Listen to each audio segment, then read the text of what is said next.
ये बात उन दिनों की है जब बुद्धा मरवन में अपना समय व्यतीत कर रहे थे। इस समय तक बुद्ध की प्रसिद्धि दूर दूर तक फैल चुकी थी। बहुत दूर दूर से लोग अपनी चिंताओं और परेशानियों का समाधान हेतु बुद्ध के पास आते थे। ऐसे ही एक दिन जब बुद्धा मरवन में अपने शिष्यों को प्रवचन दे रहे थे, तभी एक अधेड़ उम्र का व्यक्ति अपने नौजवान पुत्र को अपने साथ लिए बुद्ध की तरफ चला आ रहा था। जब यह प्रवचन स्थल के पास पहुंच गए तो बुद्ध ने एक नजर उन पर डाली और इशारे से बैठने के लिए कहा। जब प्रवचन समाप्त हो गए और सभी लोग वहां से चले गए तो बुद्ध ने उस व्यक्ति को अपने पास बुलाया और बैठने के लिए कहा। वहां चारों तरफ हरियाली छाई हुई थी। मौसम बहुत सुहाना था और तरह तरह के पक्षियों की आवाजें गूंज रही थीं। ऐसा नजारा देखकर उस व्यक्ति को अंदर से असीम शांति महसूस हो रही थी। इसके बाद बुद्ध ने उस व्यक्ति से आने का कारण पूछा तो इस पर व्यक्ति ने कहा, तथागत, मैं 2 दिन की लंबी यात्रा करके अपने पुत्र को आपसे मिलवाने लाया हूं। ये मेरा इकलौता पुत्र है और ये हर समय थका थका रहता है। ऐसा लगता है जैसे इसके अंदर कोई जान ही ना हो। इसका स्वभाव भी काफी चिड़चिड़ा सा हो गया है। अगर हम इससे कुछ भी कहते हैं तो यह हमारी छोटी छोटी बातों पर गुस्सा हो जाता है। इसके देखने की क्षमता भी उम्र से पहले ही कमजोर हो गई है और इसके बाल भी सफेद पड़ने लगे हैं। इतनी कम उम्र में इतनी बड़ी उम्र का लगना, मुझे तो कुछ समझ नहीं आ रहा है। तथागत, मैं अपने पुत्र के स्वास्थ्य को लेकर बहुत चिंतित हूं। जब मैं अपने पुत्र को वेद जी के पास लेकर गया तो उन्होंने कुछ औषधि दी और कहा, अपने पुत्र को तनाव कम लेने के लिए कहो। वो अपने दिमाग में बहुत अधिक तनाव लेता है, इसलिए उसकी ऐसी हालत हो गई है। लेकिन मैंने उसको बहुत समझाने के बाद भी तनाव का मतलब समझ नहीं आया। मुझे नहीं पता कि तनाव होता क्या है, यह किन कारणों से आता है और उसे कैसे अपने पुत्र के दिमाग से निकालूं। लेकिन मुझे सबसे पहले तो यह समझना है कि तनाव होता क्या है। इसीलिए तथागत, मैं आपके पास आया हूं। कृपया आप मेरी समस्या का समाधान कीजिए। यह सुन बुद्ध उसके पुत्र को बड़े ध्यान से देखते हैं। उसके चेहरे को देखते हैं, उसकी आंखों को देखते हैं और फिर उसके हाथों की नब्ज को भी देखते हैं। यह सारी विधि करने के पश्चात बुद्ध उस व्यक्ति से कहते हैं कि तनाव लेना तो कोई नहीं चाहता, लेकिन फिर भी यह तनाव लोगों के दिमाग को दीमक की तरह पकड़ लेता है और व्यक्ति जान भी नहीं पाता है कि वह तनाव में जी रहा है। लेकिन अगर व्यक्ति तनाव के कारणों को अच्छे से समझ लेता है और तनाव के बारे में कोई ऐसा पैमाना बना लेता है जिससे वह जान सके कि वह कितने तनाव में है, तो वह इस समस्या का समाधान भी खोज सकता है। सबसे पहले तो तुम ये समझो कि तनाव होता क्या है। जब भी कोई व्यक्ति कोई काम कर रहा होता है लेकिन उसका मन कहीं दूर भटक रहा होता है, कल्पनाओं में होता है, तो उसके शरीर और मन के बीच एक दूरी पैदा हो जाती है। यह दूरी जितनी अधिक होगी, व्यक्ति उतनी ही ज्यादा बेहोशी की अवस्था में होता है और शरीर व मन के बीच की इसी दूरी और खिंचाव को तनाव कहा जाता है। आखिर कोई पसंदीदा खेल खेलने के बाद व्यक्ति चुस्ती और प्रसन्नता से क्यों भर जाता है, जबकि उसने तो अपने शरीर को थकाया है। लेकिन समझने वाली बात यह है कि खेलते समय मन और शरीर एक साथ पूरी तरह से उस खेल में केंद्रित होते हैं, जिससे शरीर और मन के बीच दूरी पैदा नहीं होती और कोई तनाव पैदा नहीं होता। और अगर दिमाग में कोई तनाव था तो वो भी दूर हो जाता है। लेकिन इसके विपरीत, जब हम कोई ऐसा काम करते हैं जो हमें पसंद नहीं है, तो हमारा शरीर तो उस काम को कर रहा होता है, लेकिन हमारा मन कहीं दूर कल्पनाओं में भटक रहा होता है, जिससे शरीर और मन के बीच एक दूरी पैदा हो गई और तनाव ने जन्म ले लिया।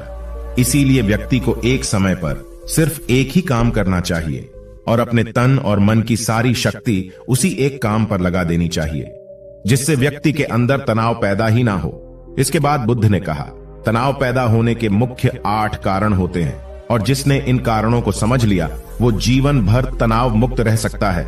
मुख्य कारणों में सबसे पहला कारण है अति महत्वाकांक्षी होना। महत्वाकांक्षी होना अच्छी बात है, लेकिन क्या कभी आपने इस बात पर ध्यान दिया है कि इंसान के लक्ष्य कभी पूरे ही नहीं होते हैं। उसका एक लक्ष्य पूरा हुआ नहीं कि वह दूसरे की तरफ भागने लगता है, दूसरा पूरा हुआ तो तीसरे की तरफ, और इस तरीके से वो अपने लक्ष्यों को पाने के लिए जिंदगी भर गोल गोल घूमता रहता है।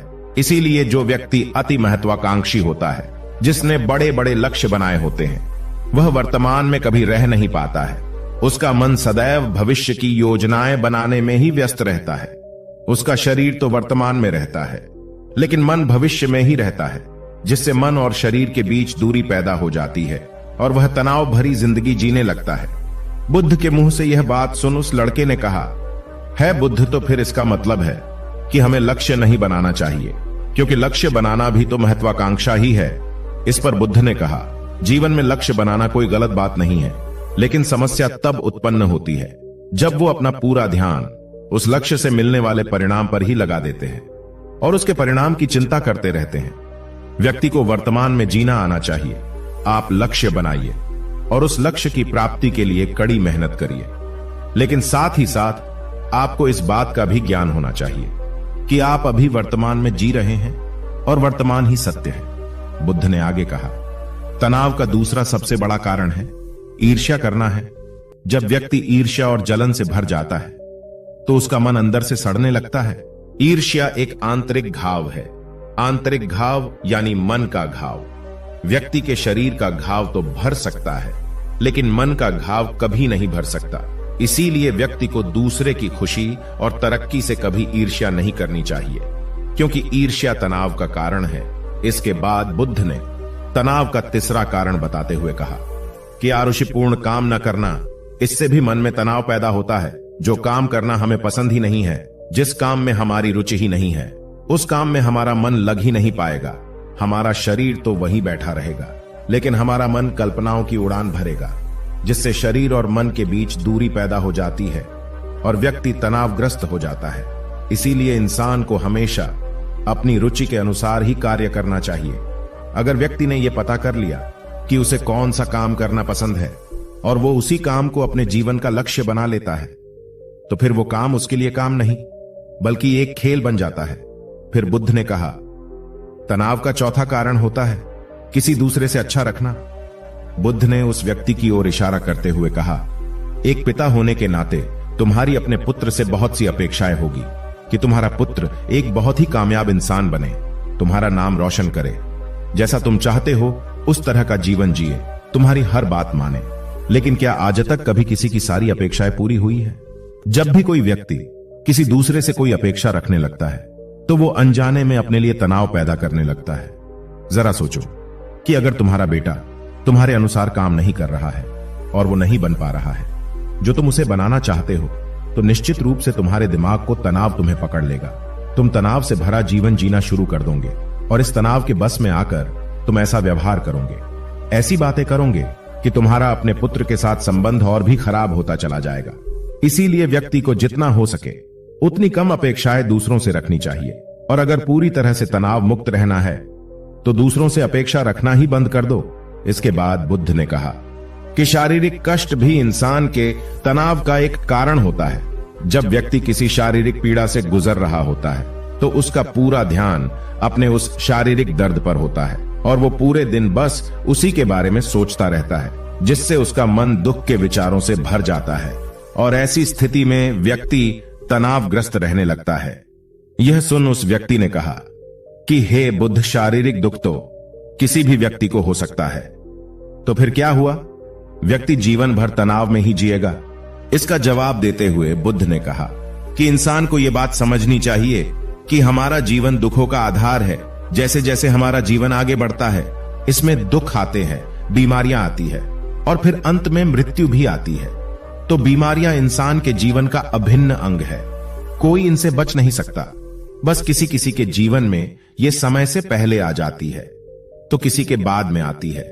जब इंसान का मन इस बात को अच्छे से समझ लेगा तो फिर वह अपनी बीमारी के बारे में सोच सोच कर ज्यादा तनाव नहीं लेगा, क्योंकि यह हमारे जीवन का अभिन्न हिस्सा है और इसके लिए व्यक्ति को शारीरिक रूप से भी अभ्यास करते रहना चाहिए। अपने जीवन में व्यायाम और स्वस्थ जीवन शैली को भी जगह देनी चाहिए ताकि उसका शरीर लंबे समय तक निरोगी रहकर सही से काम कर सकें। तनाव का अगला कारण होता है अपनी योजनाओं को समझने के लिए समय न देना। कुछ लोगों के दिमाग में कोई विचार आया ही नहीं कि वो बिना सोचे समझे उस पर काम करना शुरू कर देते हैं, और जब उस काम में उन्हें असफलता मिलती है तो वह तनाव से भर जाते हैं, क्योंकि उन्होंने उस काम को शुरू करने से पहले उसके बारे में पूरी जानकारी इकट्ठा नहीं की थी। इंसान को कोई भी काम शुरू करने से पहले उसके अच्छे और बुरे परिणामों के बारे में ठीक से सोच विचार कर लेना चाहिए। इंसान को इस बारे में भी सोच लेना चाहिए कि अगर ये योजना सफल नहीं हुई तो फिर इसके बाद मैं क्या करूंगा। इसलिए व्यक्ति को अपनी योजनाओं को ठीक से समझने के लिए पूरा समय देना चाहिए, ताकि बाद में उस योजना की वजह से तनाव पैदा ना हो। तनाव का 7वां सबसे बड़ा कारण है टाल मटोल करना, आज के काम को कल पर टालना। आप लोगों ने यह कहावत तो सुनी होगी कि आलस्य इंसान के शरीर का सबसे बड़ा शत्रु है। इंसान आलस्य की वजह से आज के काम को कल के लिए टाल देता है और फिर काम को टालना उसकी आदत बन जाती है। काम को कल पर टालने वाले व्यक्ति का काम कभी भी समय पर पूरा नहीं हो पाता है, और अगर किसी तरह से पूरा हो भी जाता है तो वह उतना अच्छा नहीं हो पाता है जितना अच्छा उसे किया जा सकता था, और फिर यह बात व्यक्ति के अंदर तनाव पैदा करती है। लेकिन काम को टालना या काम को एकदम अंत समय पर करना एक आदत है, इसीलिए व्यक्ति ना चाहते हुए भी बार बार अपनी इस आदत का शिकार बन जाता है और काम को टालता रहता है। और फिर जब काम की समय सीमा पास आ जाती है तो वह तनाव से भरकर काम को पूरा करने का प्रयास करता है। इसीलिए तनाव मुक्त रहने के लिए व्यक्ति को काम को टालने की आदत छोड़नी पड़ेगी, और यह तभी संभव है जब व्यक्ति काम को समय से पहले खत्म करने का निश्चय करे। सबसे आखिरी और सबसे प्रमुख कारण जो तनाव का होता है वो है ज्यादा सोचना। लगातार सोचते रहना भी एक बीमारी है, और यह उस व्यक्ति में सबसे ज्यादा पाई जाती है जो सिर्फ कल्पनाएं करता है, जो अतीत की घटनाओं और भविष्य की बातों के बारे में सोचता रहता है, जो बेवजह के अनुमान लगाता रहता है। इसीलिए व्यक्ति को ज्यादा सोचने की आदत पर लगाम लगाना चाहिए। इसके लिए जितना हो सके खुद को काम में व्यस्त रखना चाहिए, और हर दिन ध्यान का अभ्यास करने को अपने जीवन का हिस्सा बना लेना चाहिए।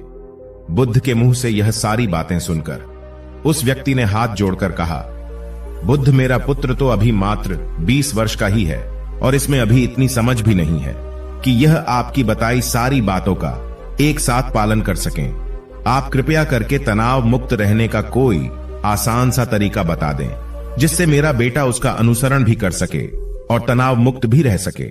उस व्यक्ति की यह प्रार्थना सुन बुद्ध ने कुछ सोचते हुए जवाब दिया, अगर तुम इतनी सारी बातों का पालन नहीं कर सकते हैं तो इसके लिए एक बहुत ही आसान विधि है।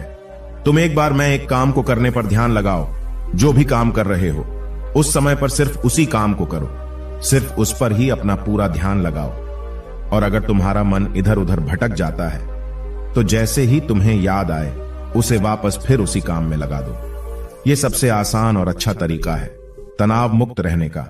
जब तुम भोजन करो तो उस समय सिर्फ भोजन ही करो, उसके पूरे स्वाद का आनंद लो, उसका अनुभव करो। जब चलो तब अपना पूरा ध्यान सिर्फ चलने में ही लगा दो। इससे तुम्हारा मन और तुम्हारा शरीर दोनों एक जगह पर केंद्रित रहेंगे, दोनों के बीच दूरी पैदा नहीं होगी, जो कि तनाव का मुख्य कारण होती है। इसीलिए जहां तक संभव हो सके एक समय पर सिर्फ एक ही काम करने का प्रयास करें, वो भी पूरे ध्यान के साथ। दोस्तों, आशा करता हूं कि आपको इस कहानी से काफी कुछ सीखने को मिला होगा। धन्यवाद।